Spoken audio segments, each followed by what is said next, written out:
8 class, total 20 class रहेगी जिसमें 11 तक अपना नियम होगा, 9 क्लास तक खाली समझ कराऊंगा। चलिए सर पढ़ा रहा हूँ। आज हम लोग स्टार्ट करते हैं। एक्टिविटी रेशियो क्या है या टर्नओवर रेशियो क्या है। देखो ये बहुत ही पावरफुल है, इसका मीनिंग बताऊंगा, समझेंगे कि इसका नाम टर्नओवर क्यों रखा गया। सर इनको टर्नओवर रेशियो क्यों कहते हैं, अलग अलग नाम है लेकिन बुक्स में टर्नओवर रेशियो रहता है। स्कूल के पेपर में देखा कैलकुलेट टर्नओवर रेशियो, लो बच्चे फंस गए। टर्नओवर में कौन सा, आप जहां तक हो सके 1 2 3 कंप्यूट करोगे काफी है, लेकिन हो सके तो वर्किंग कैपिटल, फिक्स एसेट और भी बहुत से है। लेकिन सिलेबस में हम लोग जब भी पढ़ाते हैं स्टूडेंट थर्ड ईयर तक ये 5 रहते हैं ऑलरेडी। अब बता रहा हूँ, देखिए टर्नओवर का मीनिंग क्या होता है। टर्नओवर का मतलब होता है स्टूडेंट, आज आपको बता रहा हूँ कि इस रेशियो का सर वैल्यू क्या है। ऑटोमेटिक तुम लोग अभी समझ जाओगे कि सर टर्नओवर का मीनिंग यहाँ पे क्या हो रहा है। देखो बता रहा हूँ, फिर मान लीजिए मेरी लैंग्वेज में मैं बात करूंगा और आपको सिखाऊंगा कि व्हाट इज टर्नओवर रेशियो। इतना पावरफुल चीज बता रहा हूँ। देखिए मान लीजिए सर मुझे एक दुकान लेनी है, मेरे पास 2 ऑप्शन है। रेशियो कहता है आपके पास 2 ऑप्शन है। आप एक कोलकाता में दुकान ले सकते हो। दुकान में सर एक बनी बनाई दुकान लेने का है, पैसा फेंकने का, शॉप लेने का। तो मेरे पास रास्ता है, दोस्त बोला कोलकाता में ले ले, जबरदस्त बिजनेस चलता है, कहीं भी ले बिजनेस दौड़ेगा। मैं बोला ना ना देख भैया कोलकाता काफी कॉस्टली है, मैं तो अपने रिश्ता में ही क्या करता हूँ, एक छोटी सी दुकान ले लूंगा, मैं रिश्ता में ही काम करूंगा। देखिए हम लोग लाइफ में स्टूडेंट रेशियो सिखाएगा कि हम अमीर क्यों नहीं बन पाते हैं। देखिएगा सर कोई गरीब वर्ग वो कभी भी रिच नहीं बन पाता है। रिच मतलब होता है उसको बहुत अमीर बनना है, लेकिन हमारे स्टूडेंट लाइफ में कुछ फैसले इतने गलती होते हैं छोटे वाले, जो मैंने भी किया, आज आपको शेयर करूंगा।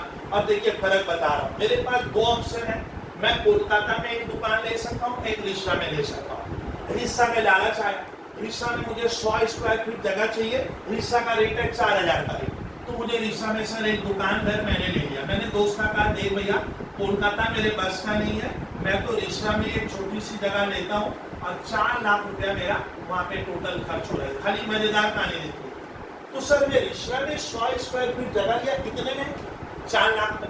अब बताइए जो दुकान है ये मेरी अपनी होगी, इसी को हम लोग कहते हैं बिल्डिंग। ये मेरा तब क्या है, सारे विद्यार्थी देखो आज रेशियो का एक बता रहा हूँ, एक्टिविटी रेशियो कहता है। ये मेरी फिक्स एसेट्स है। मेरे को मेरी वाइफ पूछी कि आप दुकान लेने वाले थे, कहाँ लिए, कहानी बता रहा हूँ। रिश्ता में लिया, ये देख 4 लाख की दुकान है। अब इसमें हम थोड़ा सा क्या करेंगे, सामान डालेंगे और दुकानदारी करेंगे। बात तो सही है, बात तो सही है। अब देखिए फैसला सही ना गलत। कोलकाता दोस्त कह रहे भैया मैं तो इतना बोला कोलकाता में ले, बोला कोलकाता का रेट बता, इतनी जगह, मान लीजिए अगर मैं कोलकाता में लेता, इतनी ही जगह सर अगर मैं कोलकाता में लेता सपोज, तो मेरा 10 लाख रुपया लगा। देखिए कितना फर्क है। सर क्यों नहीं गए कोलकाता में, अरे 2.5 गुना महंगा है, पॉसिबल थोड़ी है। यहाँ 4 लाख, वहां कितना लग रहा है, तो भैया मैं तो वही दूंगा। अब देखिए कहानी बता रहा हूँ, लेकिन मेरा दोस्त कह रहा है कि देख रिश्ता में 4 लाख लगा के तू फिक्स एसेट्स खरीदा कि नहीं खरीदा, बता। अब सुनिए मजेदार के रेशियो, इस फिक्स एसेट्स में तुम 4 लाख रुपया लगा दिया। अब कहानी बताइए, लैंड एंड बिल्डिंग का तुम करेगा क्या, मतलब दुकानदारी करूंगा, सामान बेचूंगा। बोला कितने का बेच पाएगा। तो मैं कहानी बना रहा स्टूडेंट, मैं रिश्ता में दुकान ले तो लिया, लेने के बाद फिर थोड़ा ध्यान से इस लाइन को सुनेगा। पूरे 1 साल मैंने बिजनेस किया, कहानी बना रहा, और 1 ईयर में मैंने इस दुकान से 2 लाख का सामान बेचा है। कितने का, 2 लाख का सामान बेचा है। कहाँ लिए थे, जगह रिश्ता। सस्ती क्यों मिली, रिश्ता सस्ता जगह ऐसे, उतनी क्राउडिंग प्लेस लिया ना, गली के कोई भीतर लिया था। लेकिन दोस्त कह रहा है कि देख तुम 4 लाख रुपया फिक्स एसेट में फंसा कर उस जगह से सामान कितने का बेचा। मैं साल भर के बाद कैलकुलेशन करके बोला देख भैया सेल्स तो मेरा वहां से 2 लाख का है। अब बताइए, तब माना जाता है कि जितने की फिक्स एसेट्स है, सेल कितने की है, उसकी आधी है। यही होता है student fix assets turnover ratio. देखिए फिक्स एसेट टर्नओवर रेशियो का मतलब होता है कि आपने जो दुकान ली थी, फिक्स एसेट, अब देखिए मैं सिखाऊंगा अपनी लैंग्वेज में रेशियो को। मैंने फिक्स एसेट्स खरीदा, दुकान कितना लगा, सर ध्यान से देखना सारे बच्चे, ये चीज कोई नहीं बताता आपको, 4 लाख का है। लेकिन मेरा दोस्त कह रहा है कि उस जगह से सामान कितने का बेचा, 2 लाख का। यानी मैंने 4 लाख रुपया लगाया, वहां से मैंने साल भर में प्रोडक्ट बेचा 2 लाख का। इसी को कहते हैं fix assets turnover ratio. Hindi में कहूं, तुम अपने फिक्स एसेट्स को टर्नओवर में सेल्स में बदल दिए क्या, तो देखिए, तो एक बार दिवाली मेरा फिक्स एसेट 4 लाख का, सेल्स कितने का आया 2 लाख से। अब मान ले मेरा कमाने का रफ्तार है, मेरा ग्रॉस प्रॉफिट होता है 25% के रेट से मैं धंधा करता हूँ, तो इसके ऊपर 25% मैं 50,000 रुपए का क्या किया, प्रॉफिट किया कि नहीं किया। अब मेरा दोस्त कह रहा है कि यही दुकान तुम क्या करता, कोलकाता में लेता 10 लाख, मतलब है 10 लाख तो इसका 2.5 गुना है, वहां क्या था। अब सुन, वो कह रहा है कि मैं तो कोलकाता में लिया, तुम तो लिया नहीं, तुम तो पैसा देखा। अब देखिए, कोलकाता में स्टूडेंट वो फिक्स एसेट मेरा फ्रेंड लिया, बहुत ध्यान से समझना इस एग्जांपल को। वो फिक्स एसेट्स मान लो 10 लाख रुपया लगा दिया दुकान में, खाली लैंड एंड बिल्डिंग में, लेकिन सुनिए उसका वहां से सर उस पॉश एरिया से सेल आया है कितने का, वो साल भर में स्टूडेंट 50 लाख का सामान बेचा है वहां से, भले वो चाय की दुकान करे सर, इतनी सेल है, एकदम पॉश एरिया में जगह है। मान लीजिए कोलकाता के धर्मतला एरिया में सर दुकान लिया है, तो कहानी बनाई स्टूडेंट, होता क्या है कि आप जो फिक्स एसेट्स खरीदे, तो फिक्स एसेट 10 की है, तो सेल कितने की आई 50 लाख की, मैंने 5 टाइम्स का सेल आया, मैंने जितना फिक्स एसेट्स है सेल उसका 5 गुना आया, 5 टाइम आया। अब मान लीजिए आपका कमाने का रेट है स्टूडेंट, तुम बोले बबलू भैया मैं यहाँ 25 कमाता हूँ, मेरा दोस्त भी कह रहा है मैं 25% के रेट से प्रॉफिट करता हूँ, तो बताइए 50 लाख का 25% मैंने 12.5 लाख रुपया का प्रॉफिट किया।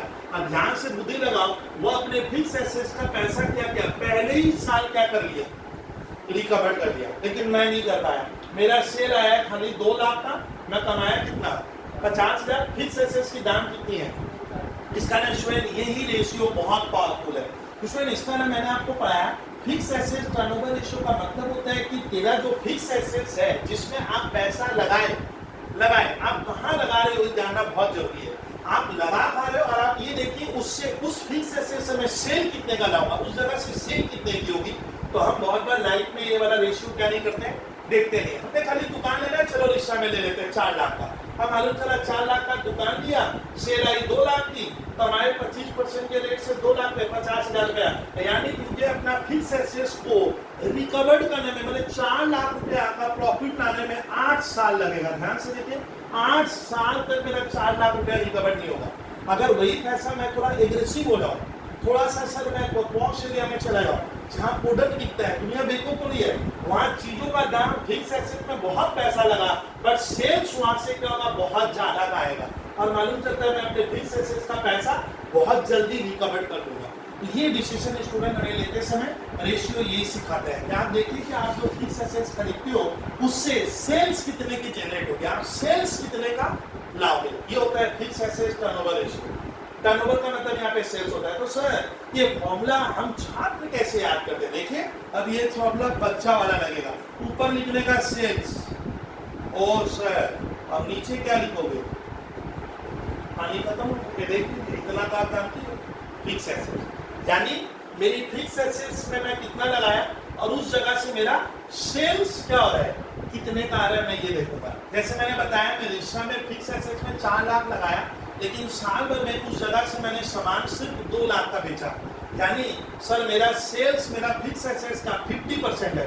लेकिन वही चीज अगर मैं कोलकाता में लेता, फिक्स एसेट 10 लाख की पॉश एरिया में, तो सेल्स शायद 50 लाख की आती, तो ये इसका 5 गुना है, 5 है। इसलिए सर ये रेशियो काम क्या है, हमेशा स्टूडेंट जब आप फिक्स एसेट में पैसे लगाओगे तो आप लोग हमेशा रेशियो चैप्टर कहते हैं ये देख लीजिएगा कि फिक्स एसेट जो लगा रहे हैं उसके बदले सेल्स कितने का आएगा। एक पैसा और लेते हैं स्टूडेंट, हम जब अपना फ्लैट खरीदते हैं, मकान, देखिए स्टूडेंट मैं एकदम प्रैक्टिकल एग्जांपल लाइफ का लूंगा, वहां हम डिसीजन कहाँ गलत लेते हैं आज आप सीख जाओगे सर। एकदम मैं आपको लेटेस्ट एग्जांपल दूंगा और लाइफ का रियल एग्जांपल दे रहा हूँ। स्टूडेंट मैंने 2003 में रेशियो चैप्टर पढ़ा रहा हूँ आपको, मेरे को एक फ्रेंड मिला, मेरा ही स्टूडेंट है, एकदम प्रैक्टिकल एग्जांपल देके रेशियो से समझाऊंगा, मनोज गर्ल। ये मुझे बोला बबलू भैया मैं रिश्रा में एक जगह देख रहा हूँ, फ्लैट, उस समय मुझे भी मकान की जरूरत थी, तो मैं बोला यार रिश्रा में मैं भी देख रहा हूँ, कोई सस्ता हो तो थोड़ा बताना ना, 2 रूम वाला। अब सुनिए, तो वो मनोज गर्ग लेकिन उसमें बाद में अपना फैसला बदल देता है। सुनिए, मैंने रिश्रा में स्टूडेंट बाबुल पार्क एरिया में एक मकान लिया, एकदम प्रत्यक्ष एग्जाम्पल दूंगा लाइफ का सर, मेरा 4 लाख रुपया लगा उस पीरियड में। 4 लाख में मुझे सर करीब 700 स्क्वायर फीट जगह मिल गई। मैं बहुत खुश हुआ, चलो 4 लाख छोटा अमाउंट हो गया। लेकिन उन मनोज गर्ग मेरा स्टूडेंट कह रहा है बबलू भैया हो सके ना आप ये मौका मत चूका, आप कृपया कोलकाता में लीजिए, मैं कोलकाता के फूल बगान एरिया में ले रहा हूँ। मतलब देख भैया मेरा बस का नहीं है, सोच के फायदा नहीं है, फूल बगान में 4 लाख में तो नहीं मिलेगा। वही स्टूडेंट बिलीव मानोगे फूल बगान में मेरे बराबर जगह लिया था उस पीरियड में मनोज गर्ग, नाम देख लीजिए मेरा स्टूडेंट है, करीब 16 लाख रुपया लगाया। अब सुनिए स्टूडेंट 2020 कोरोना पीरियड की उससे मेरी बात होती है, सर अगर वो अपना मकान बेचता है ना करीब उसका वैल्यू हो गया 1.5 करोड़। 1.5 करोड़ मतलब फूल बगान एरिया में कोलकाता में वो आसानी से इस फ्लैट को 150 लाख में सटा देगा सर, इतना गुना दाम बढ़ गया। सोचिए 150 लाख मतलब 1.5 करोड़, तो 16 लाख का 1.5 करोड़ मैंने 10 गुना सर पैसा क्या हो गया, बढ़ गया। लेकिन मैं अपना मकान बेचता हूँ तो सर मुझे विश्वास है 10 लाख से ज्यादा नहीं मिलेगा। तो देखिए एक दोस्त कहता है कि सर खाली डिसीजन लेकर मैं करोड़पति बन गया, लेकिन आप नहीं बन पाए, आप 4 लाख वाले नहीं गए। तो सर हम मिडिल क्लास फैमिली रेशियो यही चैप्टर है सर, आपको रेशियो में डिसीजन लेते समय आपको देखना है कि सर मैं अपना फिक्स एसेट्स में पैसा कहाँ लगा रहा हूँ, वहां पे सर उस एसेट्स का एप्रिसिएशन कैसे होगा। आप फिक्स एसेट्स में मत करना, आप कोई खर्च थोड़ी करते हैं, आप खा पी के थोड़ी आ गए हो, वो तो फिक्स एसेट्स में पैसा लगा है, उसका कुछ नहीं होना है, वो कैपिटल इन्वेस्टमेंट है, वो तो पैसा बढ़ेगा। तो ये डिसीजन लेते समय जब आप यंग रहोगे तो ये फॉर्मूला तैयार था। फिक्स एसेट टर्नओवर रेशियो का मतलब है कि फॉर्मूला बन जाएगा सेल्स बाय फिक्स एसेट। तब sir working capital turnover ratio भी तो बड़ा आसान लग रहा, हाँ टर्नओवर मैंने सेल्स होता है, तो देखिए formula sales by working capital, sales मतलब टर्नओवर होता है। लेकिन हमारे कुछ छात्र, मैंने अपने पहले क्लास में लेक्चर दिया था कि वर्किंग कैपिटल स्टूडेंट दिल से एकदम नहीं सीखना चाहिए, बोलता है ना सर हम रटे ना मैं सिखाऊंगा, इसका लॉजिक दूंगा। और उधर देखिए सर ये कहानी तो बता दी कि sir fix asset turnover ratio क्या है, आप फिक्स एसेट में कितना लगाए और ये देखिए उस जगह से सेल्स कितने की आ रही है, आपको ये देखना बहुत जरूरी है लाइफ में। और सर वर्किंग कैपिटल टर्नओवर मतलब तेरा वर्किंग कैपिटल कितने का और बदले में सेल्स क्या रहा है, what is working capital in accounting ratio chapter. तो आप देखिएगा स्टूडेंट वर्किंग कैपिटल हम जानते हैं लेकिन डेप्थ में नहीं जानते, वो मैं सिखाऊंगा। स्टूडेंट देखिएगा कि इंडिया का जो बैलेंस शीट बनता है स्टूडेंट कंपनियों का, आज मैं आपको उसमें कुछ रहस्यमय चीजें सिखा दे रहा हूँ जो अगर आप आके अगर ध्यान से सुनते हो 5 मिनट तो आपका रेशियो कभी गलती नहीं होगा। देखिए इंडिया का स्टूडेंट जितनी भी फर्म है, जो कंपनियां हैं जो कहती है सर हम बैलेंस शीट बना रहे हैं, तो आप देखिएगा उनका बैलेंस शीट में क्या क्या होता है मैं दिखा रहा हूँ। हर इंडियन कंपनी अपने बैलेंस शीट में एक यहाँ पे इंपॉर्टेंट आपको इंफॉर्मेशन देती है, एकदम ध्यान से देखना। हर कंपनी यहाँ क्या लिखती है सर, फिक्स एसेट। अब फिक्स एसेट का डिटेल की कहानी मैं नहीं बोलूंगा, डिटेल मतलब land, building, plant, machinery, goodwill, patent, copyright छोड़ कहानी छोड़, सर फिक्स एसेट सब समझते हैं। अब सुनिए इंडियन बैलेंस शीट में स्टूडेंट एक इंपॉर्टेंट आइटम आता है, हर बैलेंस शीट में इन्वेस्टमेंट आता है। इन्वेस्टमेंट को मैं फिक्स एसेट में नहीं रखा, अलग से रखा हूँ जानबूझ के आपको समझाने के लिए। हर कंपनी स्टूडेंट अपना कुछ पैसा बाजार में इन्वेस्ट करके रखती है जो बुरे वक्त में काम आता है। जैसे कोरोना पीरियड, मान लीजिए कोरोना पीरियड में सर ने अगर 20-50 हजार रुपया कहीं इन्वेस्ट नहीं करके रखे तो आज में चलता कैसे। तो कोरोना पीरियड सर यानी हर बिजनेसमैन अपने पैसे से केवल फिक्स एसेट नहीं खरीदता है, वो कुछ पैसा 100% इन्वेस्टमेंट करेगा। इन्वेस्टमेंट इस तरह का करना है कि सर जब वक्त वो पैसा मुझे मिले। चलिए उसके बाद देखिएगा स्टूडेंट इंडियन बैलेंस शीट आप ध्यान से पढ़ोगे तो मेरी नजर में सर इंडियन बैलेंस शीट में आती है करेंट एसेट, जो लंबी लिस्ट है। अब देखिए मजेदार कहानी बता रहा हूँ, ये 3 आइटम आप याद रखिएगा, आपको और अभी कुछ नहीं समझना। फिक्स एसेट बहुत तरह का है, भूल जा, इन्वेस्टमेंट भूल जा, एक करेंट है। लेकिन इधर वाला पार्ट सर क्या होता है, तो देखिए इधर वाले पार्ट का आपको थोड़ा सोचने लायक क्वेश्चन बनता है। आप ध्यान से देखिए, assets cost to fix asset with tangible intangible सब लेना। इन्वेस्टमेंट मतलब जो पैसे मैंने बाजार में इन्वेस्ट किए हैं या मैं प्रॉपर्टी में इन्वेस्ट करके रखा हूं वो लीजिएगा। करेंट एसेट्स आप समझते हो। अब इधर देखिए सर कंपनियों का बैलेंस शीट इस साइड ना कोई भी बच्चा मैं देखा हूं इतना डिटेल में जाना ही नहीं चाहता, बोलता है ना सर मैं पागल हो जाऊंगा। सुनिए अब इसमें बताइए कि जो तिवारी तुम बता कि कंपनी के पास ये जो टोटल एसेट्स है यहाँ पे, भले ये 100 लाख हो या 200 लाख हो, ये कौन से पैसे से कंपनी खरीदा।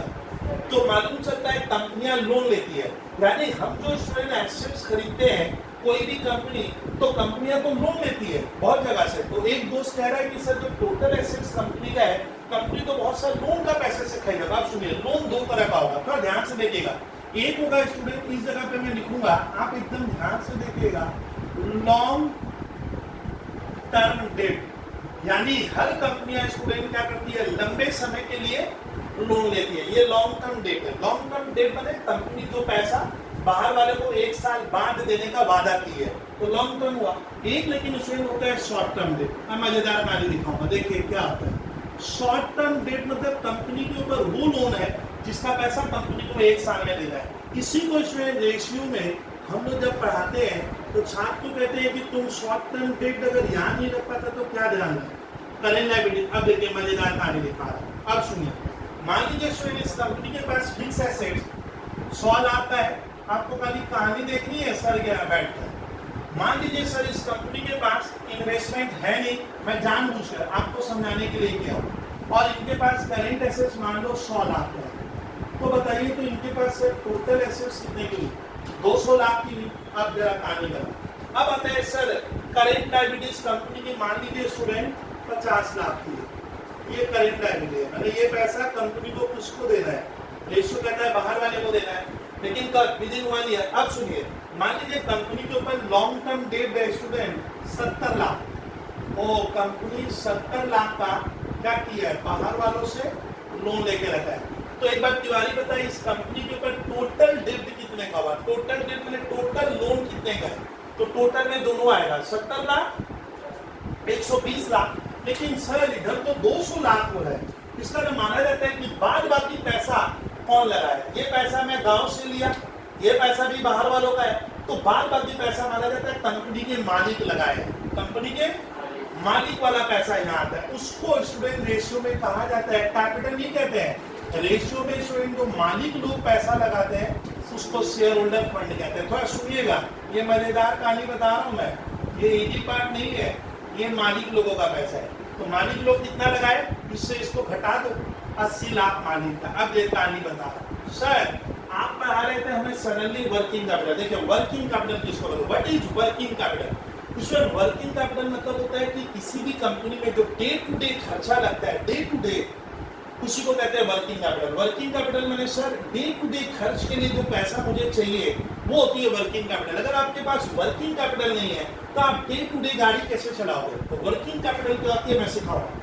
वर्किंग कैपिटल का फॉर्मूला बना है इंडिया में, ये जो करेंट एसेट्स है, करेंट एसेट्स इस कंपनी में स्टूडेंट 100 लाख की है, और मेरे ऊपर स्टूडेंट करेंट लायबिलिटी कितने की है, 50 लाख की है। अब सुनिए, इस करेंट एसेट से गर्ल्स बॉयज अगर मैं करेंट लायबिलिटी को चुका दूं, चुकाने के बाद जो बचेगा उसको कहा जाता है वर्किंग कैपिटल। यानी working capital is the excess of current assets less current liabilities. कभी भी ये मत देना।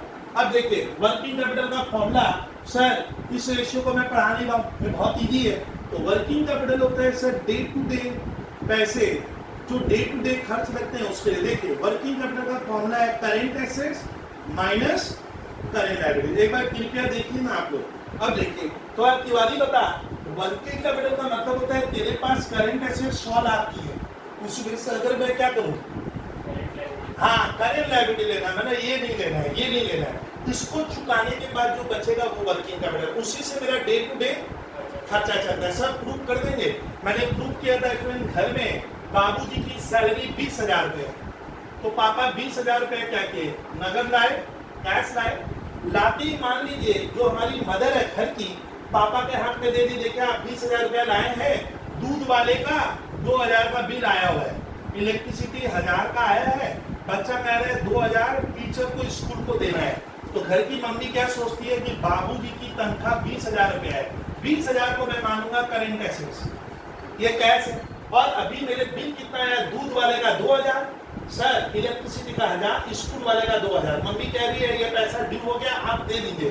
तो पापा सोचते हैं कि 5,000 हमारे ऊपर अभी सर के ऊपर करेंट लायबिलिटी है, कितना बचा, ये 15,000 माना जाता है आपका वर्किंग कैपिटल है। इसी से आपको महीने भर की गाड़ी क्या करनी होगी, चलानी पड़ेगी। यानी वर्किंग कैपिटल क्या होता है, जो डे टू डे खर्च में काम आएगा। कल सुबह 5 किलो आलू डाला है, तो भैया ये पैसा अगर प्लस में होगा तो गाड़ी, यही होता है वर्किंग कैपिटल। तो ये वर्किंग कैपिटल कितनी होगी, ये फैमिली टू फैमिली डिपेंड करता है। गरीब फैमिली है वो 5,000 में चला रहे हैं, अमीर फैमिली है तो ये यहाँ पे इसका 1.5 लाख भी हो सकता है। तो वर्किंग कैपिटल का फॉर्मूला याद रखना, करेंट एसेट्स से अगर हम क्या घटा दें कभी भी लॉन्ग टर्म नहीं लेना, यही गलती करते हैं छात्र एग्जाम में पढ़ते हैं ये लॉन्ग टर्म डेट है और ये शॉर्ट टर्म। वो सर सीए में से अगर मैं सीएल घटा दूंगा तो वर्किंग कैपिटल आएगा। तो बस formula very simple, sales by क्या लिखोगे, तो ये फॉर्मूला अगर कोई बोले मुझे पढ़ाइए सर ना, आप इसको समझिए। वर्किंग कैपिटल का फॉर्मूला करेंट एसेट से क्या घटा देगा, जो मेरे डे टू डे खर्चे में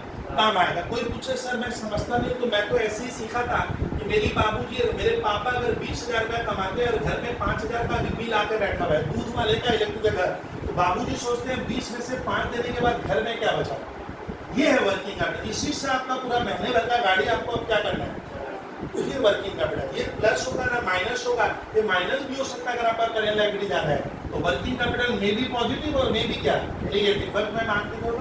अब वर्किंग कैपिटल जितना है, अब देखो सेल्स उसका कितना आ रहा है, ये देखना है कि सेल्स वर्किंग कैपिटल का कितना आ रहा है, सीधी बात। तो फॉर्मूला इज वेरी सिंपल। तो सर ये मैं पढ़ाऊंगा नहीं, ये देख लीजिए फिक्स एसेट टर्नओवर का मैंने दिवाली एग्जांपल दिया है कि आप जो फिक्स एसेट में पैसा लगाते हो आप हमेशा देखो वहां से मैं सेल्स हाँ कितने का जनरेट करूंगा, जिससे मैं अगर सेल्स वहां से ज्यादा का जनरेट कर रहा हूँ तो पीछे मत घसकिए, आप फिक्स एसेट में पैसा एम्प्लॉय कर दो क्योंकि आपका फिक्स एसेट का पैसा उतनी जल्दी क्या होगा, हाँ रिकवर्ड हो जाएगा। यही गलती हम लोग कर देते हैं बिजनेस के केस में।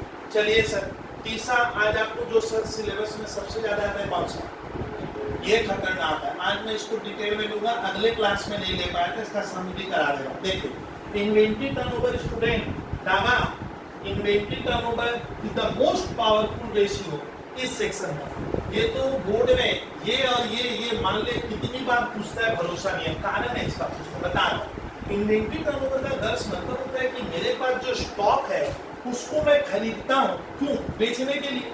लेकिन आप खरीदे बिकेगा नहीं बिकेगा इसका तो कोई गारंटी नहीं है। तो आपको ये देखना है कि सर मेरा जो स्टॉक है मैं खरीद कर उसको बेच रहा हूँ तो कितनी बार ये काम कर रहा हूँ, साल में कितनी बार कर पा रहा हूँ।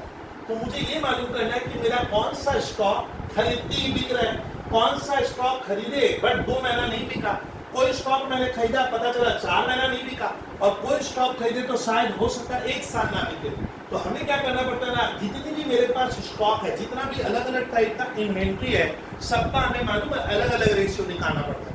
मुझे देखना है कि कौन सा स्टॉक खरीदते ही बिक रहा है या वो कितने दिनों में बिक जाता है, मुझे वो रेशियो मालूम करना है। अब तिवारी बताया जो स्टॉक मेरा खरीदते ही फास्ट बिकेगा तो मैं उसका स्टॉक क्या करूंगा, ज्यादा रखूंगा, वो रोटेशन क्या हो रहा है, ज्यादा हो रहा है, तो मुनाफा भी हमारा ज्यादा होगा। That is inventory. Inventory turnover मतलब तुम अपने स्टॉक को 1 साल में कितनी बार कैश में कन्वर्ट करो, पहले खरीदे बेचे खरीदे बेचे खरीदे बेचे, ये काम कितनी बार हो रहा है। देखिएगा कुछ इन्वेंट्री बिकती नहीं है, हम खरीदे बट दुकान में जाम है, मैंने देखा साल भर बिका नहीं। सर एग्जांपल दीजिए, मान लीजिए सर एक दुकानदार क्या किया है, पाइनियर की 100 रुपये वाला सर 8 नंबर कॉपियां 1 लाख की खरीद कर रख दिया, अब उसकी डिमांड कम है तो बताए इन्वेंट्री क्या हो गया, पड़ा रह गया। लेकिन क्या बच्चे खरीदते नहीं, बोलता है बहुत कॉस्टली है, स्कूल से ही किताबें आजकल सर बुक्स मिल जाती है या कॉपी, तो मैं तो आपका पाइनियर वाला कॉपी, तो वो क्या किया अपना पैसा क्या कर दिया उस इन्वेंट्री में लगा दिया है तो जल्दी से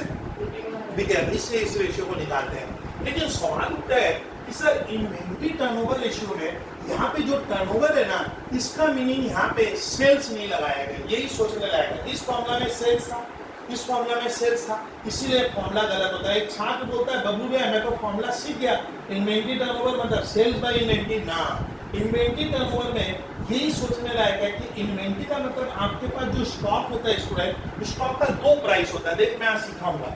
सर मान लीजिए बबलू सर ने कोई स्टॉक खरीदा 20 रुपए का, तो ये तो मेरा क्या हुआ स्टूडेंट, कॉस्ट प्राइस है, लेकिन मुझे मालूम है कि मैं 20 की चीज को क्या करूंगा 30 में बेच दूंगा। तो बोलिए तो एक बार प्रशांत तिवारी कि मैं खरीदा 20 में, इसको मैं क्या कहूंगा कॉस्ट प्राइस, लेकिन मैं यहाँ अच्छा दादा मैं बेचूंगा कितने में, बोल 30 में, तो दोनों में फर्क क्या हुआ सोचिए। इन्वेंट्री में तब 2 बढ़ आता है, आप जो स्टॉक खरीदे वो आपके लिए 20 रुपए का है, एकदम डिटेल में बता रहा हूँ बॉयज गर्ल्स, ये मेरे लिए 20 का है, इसको कहेंगे कॉस्ट प्राइस, लेकिन मैं बेचूंगा कितने में तो 30 को हम लोग अकाउंट्स में क्या कहते हैं, आज सीखने लायक चीज सिखा रहा हूँ। 30 को हम लोग क्या कहते हैं, सेल्स 30 में की है। और मेरा लड़का पूछ रहा है पापा जो सामान आप 30 में बेचे हो वो आपके लिए कितने का था? वो मेरे लिए तो 20 का है। तो जिसको मैं 30 में बेच रहा हूँ वो मेरे लिए 30 का नहीं है, मेरे लिए कितने का है? उस 20 को क्या कहते हैं मालूम है? तुम्हें बोल पाओगे? यानी प्रशांत जिसको मैं 30 में बेचा वो मेरे लिए कितने का है, उसी को कहते हैं। आज एकदम ध्यान से सुनना, ये बहुत टफ लगेगा आप लोगों को। ये देखिए अकाउंट्स में दो अलग अलग मीनिंग होता है। सर जो सामान में 30 में बेचा, नागा वर्ड होगा सेल्स, लेकिन मेरे लिए कितने का है? तो मेरे को कोई दोस्त पूछा या प्रशांत पूछा सर आप जो 30 में बेचते हो वो आपके लिए कितने का है? तो उसके लिए वर्ड होता है कॉस्ट ऑफ गुड्स सोल्ड। तो कॉस्ट ऑफ गुड्स सोल्ड चीज क्या है? अलग है, अलग है। यानी वो सामान जो मैं बेचा उसका मेरे लिए लागत क्या है? उसका मेरे लिए लागत, वो मेरे लिए 20 का है बट मैंने तो बेचा 30 में था। तो दोस्त कह रहे हैं कि सर तब प्रॉफिट क्या हुआ, आपको मुनाफा कितने का हुआ? तो आज मैं पढ़ाऊंगा, अगर आपसे कोई पूछे रेशियो में कि ग्रॉस प्रॉफिट का फॉर्मूला बता, तो कोई कहे अभी भी नहीं समझे तो वो सीखेगा सेल्स, देखिए तो धागा sales minus cost of goods. हमारे कुछ छात्र नालायक हैं, वो लोग सेल्स माइनस परचेज, कहीं भी परचेज नहीं है। आपको क्या लिखना पड़ेगा? जो तुम बेचा वो तेरे लिए कितने का है? तो यही तो परचेज था सर ना, परचेज है। आपको क्या लिखना है? उस सामान की लागत मेरे लिए क्या है? ये मेरी लागत हुई। उसको मैं 11 आप क्लास 10 में पढ़े होंगे रेशियो या सर मैथ्स में, लागत कितने का था उसका? 20 का। और उसका सामान का सेल्स क्या है? 30। तो प्रॉफिट क्या है? 10। तो मैंने आपको एक चीज सिखा दिया कि स्वयं इन्वेंटरी टर्नओवर रेशियो जब भी तुम लोग निकालोगे कि मैं अपने स्टॉक को एक साल में कितनी बार खरीद कर क्या किया, बेच रहा हूं, कितनी बार ये काम कर रहा हूं। अब सुनिए, कभी भी इसमें ऊपर सेल्स नहीं लिखेंगे, जबकि टर्नओवर का मतलब सेल्स होता है। लेकिन जिसने इसका फॉर्मूला बनाया है वो बोला टर्नओवर नहीं लेकर, भले भाई प्रशांत उस सामान को मैं 30 में बेचा, वो मेरे लिए कितने का है? 20 का। तो आपको फॉर्मूला में आपको अपने वाला दाम लिखना है, इसलिए ऊपर फॉर्मूला में सेल्स नहीं आता है। दादा फॉर्मूला में क्या आता है जानवी अग्रवाल? ये मजेदार कहानी है, मालूम है? ये फॉर्मूला बहुतों के लिए पहाड़ हो जाता है। ये देखिए कहीं भी क्या नहीं आया, सेल्स नहीं है इसमें, सेल्स इसे, लेकिन यहाँ पे टर्नओवर का मतलब होता है कॉस्ट ऑफ गुड्स सोल्ड। अब बच्चे क्या करते हैं, कॉस्ट ऑफ गुड्स सोल्ड देखते ही लालच आ जाता है और 30 रुपया लिखते हैं। 30 नहीं लिखेंगे दादा, अगर सवाल में 30 दिया है और प्रॉफिट कितना हुआ 10, तो तेरे लिए कितने का था? तो आपको ऊपर 20 लिखना होगा, कॉस्ट ऑफ गुड्स सोल्ड, यानी जो मैं बेचा उसका लागत। और नीचे स्टॉक लिखेंगे इन्वेंटरी। जैसे यहाँ वर्किंग कैपिटल है तो क्या आया डागा? Working capital. यहाँ फिक्स एसेट्स है तो क्या आया? तो इसमें नीचे क्या आएगा? इन्वेंटरी। अब आज एक मजेदार कहानी है कि इन्वेंटरी लिखते समय जिसने ये फॉर्मूला डेवलप किया है वो बोलता है छात्र इन्वेंटरी मत लिख, क्या लिख? एवरेज। बताओगे प्रशांत तिवारी एवरेज इन्वेंटरी क्यों लिखा जाता है? कि मान लीजिए इसकी कोई दुकान है, एक तो बिजनेसमैन है, इसकी दुकान में मैं आज गया, कल गया, परसों गया, मैं महीने भर ही जाता हूँ। लेकिन मैं जब तेरे दुकान में जाता हूँ तो मैं देखा कि इसकी दुकान में डागा करीब ये बंदा, मान लीजिए अपने बबलू सर, मैं अपने दुकान में, मुझे कह रहे हैं मेरा सर स्टूडेंट कि मैं 2 लाख का सामान हमेशा रखता हूँ। लेकिन बताइए तो दादा इसकी दुकान में जो स्टॉक है वो 2 लाख का क्या कह रहा है? रखता हूँ मतलब क्या रोज 2 लाख का रहता है ना? कभी 2 लाख का है, कभी मैं जाकर देखा तो इसकी दुकान में मुझे अनुमान हुआ कि लग रहा है सर 180 का। कभी स्टॉक मेरा क्या होगा 160 का भी हो जाता है, कभी 220 का भी हो जाता है। तो दिवाली तब एक दुकानदार को मैंने पूछा आप कितना स्टॉक अपने दुकान में हमेशा रखते हो? मैं जाऊंगा तो बोलता है सर स्टॉक तो कभी बढ़ता है कभी क्या होता है घटता है। तो वो हमेशा कौन सा स्टॉक रहेगा? एवरेज। जैसे मैं इकोनॉमी की दुकान में गया मेडिसिन की, मैं देख के समझ गया कि इसके यहाँ तो भैया पूरा स्टॉक भर्ती पड़ा है। और बंदा क्या कर रहा है, जब भी मैं जाता हूँ मेरे को डाटा एक अनुमान होता है, बंदा 20 लाख का क्या करता है मेडिसिन का स्टॉक रखता है। तो इसका मतलब ये हमेशा आपको नीचे एवरेज लेना पड़ेगा। क्यों? क्योंकि सर स्टॉक हमारा रोज बढ़ता करता है, तो मुझे कौन सा स्टॉक लेना होगा? एवरेज दिखा ही तो एवरेज इन्वेंटरी दिख रहा होगा। इन्वेंटरी में एवरेज इन्वेंटरी में एवरेज का मतलब होता है opening plus cost of goods sold का फॉर्मूला क्या हो गया? अरे कॉस्ट ऑफ गुड्स सोल्ड मैंने क्या पढ़ाया? जो तुम सामान बेचा वो नहीं लिखेंगे, उसमें से उस सामान की मेरी लागत क्या है। अब एक चार्ट को मैं डिटेल में बताऊंगा। अब इसके आगे ये क्यों दिक्कत करता है सुनिए, ये फॉर्मूला इसका। तो सर फॉर्मूला कैसे याद रखेंगे, अपने प्रशांत तिवारी फॉर्मूला कैसे याद रखना, इन्वेंट्री टर्नओवर रेशियो का आपको रट्टा लगाना है कि नीचे इन्वेंट्री डालने का, वर्किंग कैपिटल में नीचे वर्किंग कैपिटल डालने का, फिक्स एसेट में नीचे फिक्स एसेट, यहाँ सेल्स से, लेकिन अपने ही घर में मैं अपना स्टॉक सेल्स पे नहीं दिखाऊंगा, किस पे, हाँ उस सामान की मेरी लागत क्या थी। और ये रेशियो आता है किसमें स्टूडेंट, ये प्राइस। अब इसमें मजेदार कहानी क्या बता रहा हूँ। अब देखिए आपको मैं सिखाऊंगा कॉस्ट ऑफ गुड्स सोल्ड क्या होता है, ये भी डिटेल में बताऊंगा। ये कृपया मैं चाहूंगा मेरे क्लास के सारे स्टूडेंट जो क्लास देख रहे हैं, सर जो सामान बेचा वो कितने का था, ये बहुतों को आता नहीं। अब देखते जाइए, ये क्यों टफ है। एग्जाम्पल 1, मान ले डाला मैंने रिश्रा में पहली बार दुकान खोली है, फर्स्ट टाइम मैं रिश्रा में ओपन किया हूं, ये मेरा फर्स्ट ईयर है। एग्जाम्पल 1 नहीं लिख के मैं सर ने लिखा ये मेरा ईयर 1 है। सुन तो बता तू डाला ईयर 1 में मेरे पास ओपनिंग स्टॉक क्या था, मैंने तो दुकान खोली है पहली बार, तो कुछ नहीं था सर। आप तो बोलते हो दुकान अभी खोले हो, तो आपके पास पुराने साल का कोई स्टॉक था, नहीं था। अब एग्जाम्पल बना रहा हूँ, लेकिन मैंने साल भर में क्या किया परेशान, तो दुकान खोला। मान लीजिए बबलू सर ने साल भर में 5 लाख का क्या किया, परचेज किया, तो इसको परचेज कहूंगा। दादा यहाँ देख रहा, अब 5 लाख में से मान लीजिए सर आप मुझे, मैं देखो दादा कैसे एग्जाम्पल बना रहा हूँ, मेरे पास जब ईयर क्या हुआ, एंड हुआ, तो मैंने देखा मेरे दुकान में क्या है, 1 लाख का स्टॉक बच गया। पसंद बता कि ओपनिंग स्टॉक सर आप नील क्यों लिखे, मैं मानूंगा ईयर 1 मेरा पहला ईयर है, मेरे पास मैंने दुकान पहली बार खोली है, तो मेरे पास लास्ट ईयर का कोई स्टॉक नहीं था, लेकिन मैंने इस साल कितने का खरीदा, इसमें कैश और क्रेडिट दोनों है, लेकिन 1 लाख का स्टॉक बचा। इसका मतलब क्या कहना चाह रहे हो, सर मैं बेचा कितने का, 4 लाख का, तो मैं इस समय खरीदा 5, ये देखिए ये बार, तो जो बेचा वो 4 लाख का था। अब उसको डागा देख तो क्या कहेंगे, ये देखिए ये इतना टफ है कि बच्चे लास्ट दिन तक नहीं सही रहेंगे। कॉस्ट ऑफ गुड्स सोल्ड कितना आएगा, जो मैं बेचा वो कितने का था, 5 लाख से क्या करेंगे, 1 लाख, हाँ 1 लाख गर्ल्स माइनस करो। अब दोस्तों को क्या कहो कि मैंने खरीदा 5 का, बट उसमें से 4 का बेचा हूं। तो इसमें आज एक प्रूफ होता है कि परचेज चीज अलग होती है, क्लोजिंग स्टॉक अलग होता है, और कॉस्ट ऑफ गुड्स सोल्ड अलग होता है। Cost of goods sold Jahnavi किसको कहते हैं, जो सामान मैंने बेचा। बोल खरीदा कितने का था, तो बेच कितने का सकता था, 5 का ही, लेकिन सर कह रहे 1 का बचा है, तो बेचा कितने का, किसको कहते हैं, कॉस्ट ऑफ गुड्स सोल्ड। तो what is the formula of cost of goods sold, तो कॉस्ट ऑफ गुड्स सोल्ड का फॉर्मूला अगर फर्स्ट ईयर का बनाऊंगा, डागा दे फर्स्ट ईयर का बनाएंगे मेरे, तो कॉस्ट ऑफ गुड्स सोल्ड का फॉर्मूला होता है परचेजेस लेस क्लोजिंग, हाँ लेस क्लोजिंग, 4 लाख। अब ये बेचे कितने में, गर्ल्स ये सुनना, कॉस्ट ऑफ गुड्स सोल्ड कितना आया, मैं अपने फ्रेंड को कहा कि देख भैया मैं तो 4 लाख का सामान इस बार क्या किया हूँ, परेशान बेचा, लेकिन ये 4 लाख सेल्स है क्या ना, ये उस सामान की क्या है, बॉय तुम भी, ये तो उस सामान की लागत है सर, प्रॉफिट नहीं लिया। अब देखिए दादा क्वेश्चन में लिखा है कि मेरा इस बार प्रॉफिट 2 लाख का लिया था, तो बोलिए पूछेगा आप सेल्स कितने में किए, आप समझ में आ रहे हैं। तो इसका ना आज आपको सर क्या पढ़ाए, इन्वेंट्री टर्नओवर रेशियो में कुछ बच्चे बोलते हैं बबलू सर को कि सर परचेज और कॉस्ट ऑफ गुड्स सोल्ड एक ही होता है, क्या कुछ हुआ,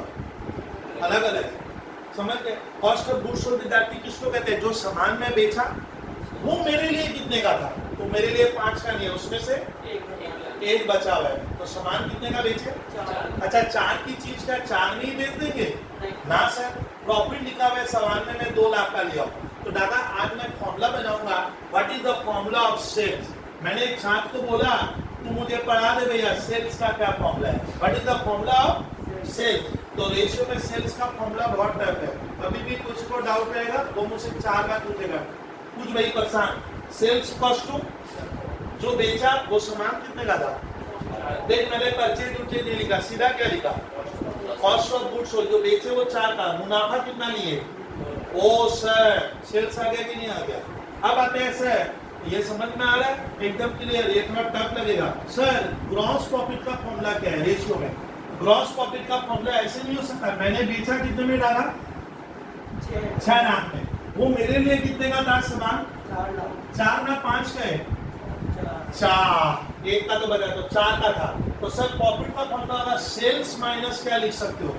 जीपी का फॉर्मूला होता है, बहुत सही बोले हो तुम, sales minus cost of goods sold. ये देख लीजिए, आप बहुत जबरदस्त प्रश्न हो, इसको रट नहीं सकती, 10 रट के आ नहीं जाएगा। तो सर आप एक बार बताइए, क्या बोले, सेल्स में से टाका क्या घटा दे? कॉस्ट ऑफ गुड्स सोल्ड तो क्या आ गया? जीपी आप खाली सेल्स क्या होगा? Cost of goods plus GP और यहाँ पे हमें क्या लिखना है? कॉस्ट ऑफ गुड्स सोल्ड यानी परचेज नहीं लिखना है, परचेज परचेज नहीं लिखना है। अब मेरे का इसका एग्जांपल 1 कंप्लीट करके अब ईयर 2 लास्ट एग्जांपल आज का इस पार्ट का। अब प्रशांत बता, ईयर 2 में मेरे दुकान की पोजीशन क्या हुई? मेरे पास लास्ट ईयर कितने का सामान बच गया था? कोई विद्यार्थी? तो 1 लाख का प्रशांत इस बार मैं बेचूंगा ना फेंकूंगा? बेचूंगा। तो मेरे पास ऑलरेडी ये सामान दादा है ना खरीदा? बोल। है, यही गलती करते हो। ये मैंने नयानवी खरीदा नहीं है, ये पुराने साल का बचा हुआ है, तो इसको बेचने का ना फेंकने का? बेचूंगा। लेकिन मैं फिर से क्या किया, नया खरीदा। और कृपया देखेगी, परचेज हुआ है, मान लो इस बार स्टूडेंट मेरा परचेज में है 10 लाख का रखता हूँ आप लोग को समझाने के लिए। प्रशांत बता, सर के पास 1 लाख का सामान ऑलरेडी लास्ट ईयर का बचा हुआ है, ये परचेज नहीं है, ये बचा हुआ है, ओपनिंग स्टॉक यहाँ नहीं था, और मैंने 10 का नया खरीदा। तो बता, तो मेरे पास कितने रुपए का सामान हो गया बेचने लायक? हाँ, आज मैं पढ़ाऊंगा 11 लाख को क्या कहते हैं। देखिए, तो प्रशांत मेरे पास, मैं अपने फ्रेंड को बोला, देख भैया 11 लाख का सामान है जिसको मैं चाहूँ तो बेच सकता हूँ। 11 लाख कहीं भी क्या नहीं है रेशियो में, ये परचेज नहीं है, परचेज ये था, दोनों को क्या कर दिए? इसको क्या कहा जाता है मालूम है? इसको कहा जाता है डागा मैक्सिमम गुड्स अवेलेबल है मेरे पास। किससे अवेलेबल है? और सेल। ये देखिए, आपको फॉर्मूला भी पागल हो जाओगे इसका। ना कोई अगर जानवी तेरे को पूछे, कोई स्टूडेंट की, देख भैया मेरे पास 1 लाख का स्टॉक था और मैंने 10 का खरीदा, तो बोल मैं कितने का बेच सकता हूँ? तो फॉर्मूला क्या बना? हिंदी नहीं निकाल पा रही इसका। Maximum goods available for sale, मतलब मैं इतने का सामान बेचा नहीं हूँ, बेच सकता हूँ। अब बता, हम लोग क्या पूरा बेच पाएंगे इसमें? फिर ईयर के एंड में क्या होगा? कुछ बचेगा। प्रशांत समझे? क्लोजिंग स्टॉक स्कूल के पेपर में लिखा हुआ है, इस दुकानदार के पास ये लिख रहा है कि मेरे पास 3 लाख का सामान अभी भी क्या है, इस साल बच गया है। तो बताइए कितने का सामान इस साल बेच दिया? 8 लाख। तुम बहुत जल्दी आंसर दे रहे हो विद्यार्थी। कितने का था? खरीदा कितने का? वो कितना गया? और मेरे पास 3 बचा है, तो मैंने कितने का बेच दिया, उसको क्या कहते हैं मालूम है? सेल नहीं है। आप लोग अभी भी गलती कर रहे हो। हाँ, कॉस्ट ऑफ गुड्स सोल्ड मतलब मैंने कितने का सल्टा दिया। कॉस्ट मैंने मेरे लिए कितने का था, मैं चाहता तो डाला 11 का बेच सकता था, लेकिन नहीं चला, बेच सकता था, बट मैं देखा दुकान में तो आपने बेचा कितने का? अब देखिए, तो कॉस्ट ऑफ गुड्स सोल्ड का फॉर्मूला बना पाओगे? अब इधर formula, cost of goods sold का एक्चुअल फॉर्मूला ये होता है सर। अब मैं सिखाया, ओपनिंग स्टॉक था, डाला कितने का? 1 लाख बेचने के लिए ना फेंकने के लिए? बेचने की। फिर परचेज इसमें ऐड करो। देखिए, तो डाका नहीं समझ में आए तो 1 लाख प्लस 10 लाख, बोलिए कितना हुआ? मुंह से बोलिए। 11 लाख का मैं बेच सकता हूँ ना, ये मैं बेच दिया हूँ, बेच सकता हूँ। और इसे क्या घटा देंगे? Closing stock minus closing stock. कितने का नहीं बिका, तो मैं बेचा कितने का? 8 लाख में। बता तो जानवी, ये 8 लाख को हमारे कुछ छात्र सेल्स कहेंगे, ये सेल नहीं है गर्ल्स, ये यही गलती करोगे अभी भी, ये सेल नहीं है। ये क्या है? इतने का मैंने बेचा, इसमें मैंने क्या लिया होगा? हाँ, प्रॉफिट लिया होगा। मान लीजिए स्कूल के पेपर में रेशियो में लिखेगा प्रॉफिट लिया है बंदे ने इस साल 5 लाख का, तो डाका पूछता है बताइए सेल कितने की हुई थी, तो सेल हो गया 13 लाख का। फिर क्या कोशिश करना सीखोगे, ऐसा नहीं है, मैं तो बहुत बार करवाऊंगा। तो ये इसका फॉर्मूला होता है। आज हम लोग फॉर्मूला पढ़े कॉस्ट ऑफ गुड्स सोल्ड। डाका कॉस्ट ऑफ गुड्स सोल्ड का फॉर्मूला बोलिए। Opening stock plus purchases. बता आज क्यों जोड़े, बता दे, मैं मान जाऊं क्यों ऐड किया। इसका मैं 11 लाख का बेच सकता हूँ बेच सकता हूँ, कितने का नहीं बिका, 3 का। तो बेचे कितने का, 8 का। 8 का। मुनाफा लिए थे, नहीं, कितना लिए थे, एक तो अब लेके 5 लाख, तो मैं बेचा कितने में, 13 लाख। तो सेल्स अलग वर्ड होता है, हाँ। सेल्स से प्रॉफिट हटा देंगे तो कॉस्ट ऑफ गुड्स सोल्ड आ जाएगा। अच्छा, कॉस्ट ऑफ गुड्स सोल्ड का फॉर्मूला बना opening stock plus purchase less closing stock. Equals to cost of goods sold. इसका ना ये बहुत टफ है, इसको निकालना पड़ेगा, बहुत मेहनत है इसमें गर्ल्स। आप लोग जितना इजी इसको ले रहे हो मत लीजिएगा, आपको ये स्कूल के पेपर में निकालना पड़ता है, मिसिंग रहेगा। आपको बहुत से स्टूडेंट जल्दीबाजी वाले क्या करते हैं, परचेज को लिखते हैं यहाँ पे, पता तो पहचान परचेज क्यों नहीं लिखेंगे, परचेज वो सामान है जो मैं खरीदा हूँ लेकिन इतने का ही बिका, इसकी कॉस्ट ऑफ गुड्स सोल्ड का मतलब है मैंने कितने का सामान बेचा। तो कैसे निकालेंगे formula, opening stock plus purchase. अच्छा अब सुनिए सुनिए दादा, परचेज करते समय कोई भाड़ा लगता है, कैरेज, फ्रेट, अरे गुड्स लाते समय भाड़ा नहीं लगता था, तो वो कॉस्ट ऑफ गुड्स सोल्ड में क्या होगा, जिसको मोटी बात में कहते हैं डायरेक्ट एक्सपेंस। सर आपको याद कैसे रह जाता है सर, ट्रेडिंग अकाउंट में हम लोग याद लिखते थे कैरेज, फ्रेट, वेजेज, अगर वो रहेगा तो वो इसमें ऐड करेंगे, तो सर ये तो बहुत बड़ा फॉर्मूला हो गया। हाँ, कॉस्ट ऑफ गुड्स सोल्ड का रिफाइंड फॉर्मूला होगा ओपनिंग स्टॉक प्लस परचेज, लाते वक्त जो खर्चा लगा कैरेज इनवर्ड, फ्रेट इनवर्ड, वो उसमें जुड़ जाएगा, मैंने वैल्यू और minus closing stock equals to, ये सेल्स में है, ये क्या है, उस सामान का लागत है। मैंने 8 लाख का बेचा, मेरी वाइफ उसके कितने में बेचे, 8 में नहीं बेचा, मैं प्रॉफिट कितना लिया, तो इसमें इसको डाला क्या करना, ऐड करेंगे तो सेल्स कॉस्ट होगा cost of goods sold plus profit. तो यहाँ पे आपको स्टूडेंट ये रेशियो बहुत परेशान करता है, मुझे तो मालूम है कि ये कॉस्ट ऑफ गुड्स सोल्ड निकालने में कुछ विद्यार्थी लास्ट तक नहीं समझ पाते हैं। अच्छा, इन फॉर्मूला में टेक्निक बता दिया, वर्किंग कैपिटल का formula CA minus CL, fix asset turnover ratio sir sales by fix asset. आज मैंने बताया था कि ये रेशियो जिंदगी का बहुत पावरफुल रेशियो है, आप ये गलती मत कीजिएगा। और सर इन फॉर्मूला को कैसे बनाना है, ट्रेड सेल टर्नओवर रेशियो में डाला, कल क्या लिखे थे, नेट क्रेडिट सेल्स, लेकिन आजकल प्रशांत सेल्स वर्ड हमारे कंपनीज के बैलेंस शीट्स में इसमें स्टेटमेंट से हट गया है। आजकल सेल्स का नया नाम आया है रेवेन्यू फ्रॉम ऑपरेशन, लिखे सेल्स तो नंबर भी वैसा ही देगा, तो लिखेंगे क्या, नेट क्रेडिट सेल्स।